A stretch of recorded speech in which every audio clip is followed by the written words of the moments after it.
అక్కడికి కూడా రాలేదా? సరే, లేదు లేదు, థ్యాంక్ యూ.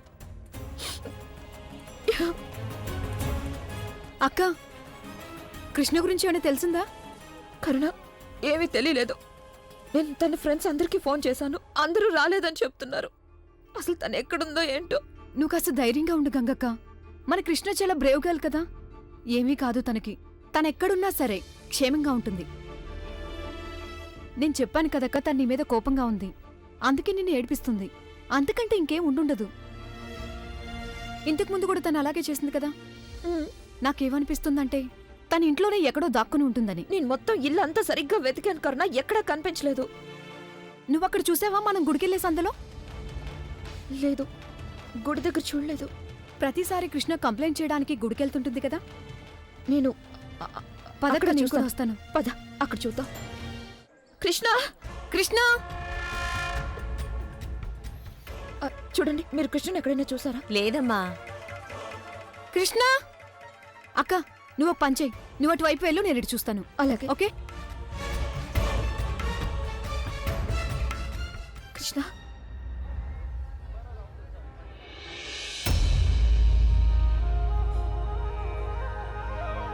హరే కృష్ణ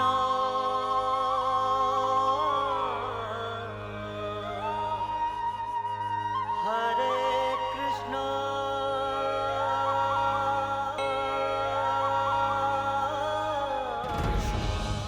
కృష్ణ!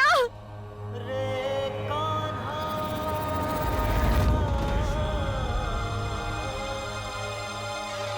రే కన్హయ్యా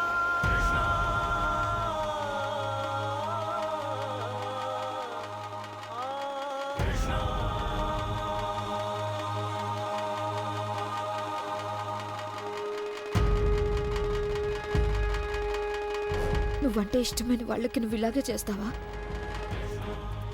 మా కృష్ణకి తన కన్నయ్య మీద ఎంతో నమ్మకం ఉంది, నాకు తెలుసు. ఇదే నమ్మకంతో నా కృష్ణ ఈ నిర్ణయం తీసుకొని ఉంటుంది. ఇక నువ్వే నా కృష్ణని జాగ్రత్తగా చూసుకోవాలి. నువ్వే నా కృష్ణని రక్షించాల్సి ఉంటుంది. వింటున్నావు కదా నువ్వు? నా కృష్ణకి నీతో చాలా దృఢమైన సంబంధం ఉంది కదా. నీ పుట్టినరోజు నాడే తను కూడా పుట్టింది, అందుకనే తనకు కూడా నీ పేరే పెట్టాను. ఇక ఇప్పుడు నువ్వే తనని రక్షించాలి.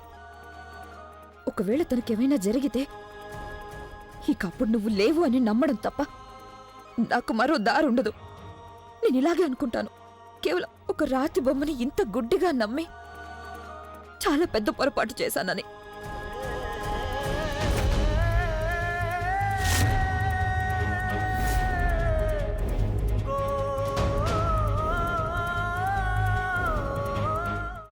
అమ్మా, అలాంటి వాళ్ళది నిజమైన ప్రేమ కాదు, అది వ్యామోహం.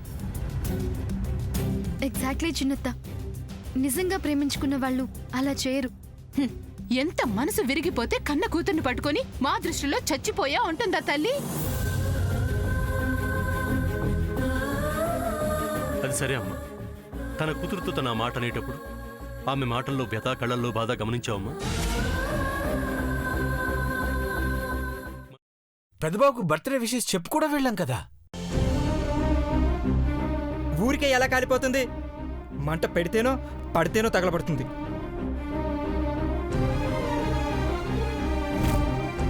కరెక్ట్ చిన్నబాబు, నీకొచ్చినట్టే నాకు డౌట్ వచ్చింది. పార్వతే షర్టును తగలబెట్టిందనుకుంటా.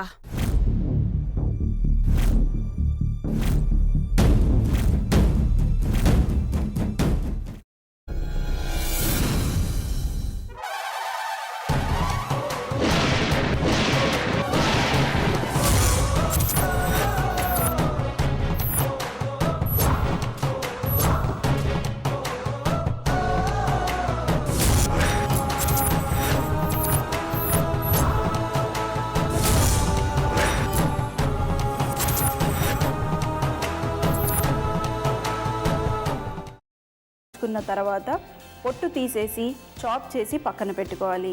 ఒక ప్యాన్లో కొద్దిగా నూనె వేడి చేసి అందులో ఆవాలు, మినప్పప్పు, శనగపప్పు, కరివేపాకు, సన్నగా తరిగి పెట్టుకున్న ఉల్లిపాయలు వేసుకుని 1 నిమిషం పాటు వేయించుకోవాలి. ఆ తర్వాత కాల్చి కట్ చేసి పెట్టుకున్న వంకాయని కూడా అందులో వేసుకుని బాగా మిక్స్ చేసి బౌల్లోకి ట్రాన్స్ఫర్ చేసుకుని అందులో తగినంత చిక్కటి పెరుగు లేదా పల్చటి పెరుగు వేసుకుని మిక్స్ చేసి అన్నంతో కానివ్వండి, చపాతీతో కానివ్వండి సర్వ్ చేసినా చాలా బాగుంటుంది.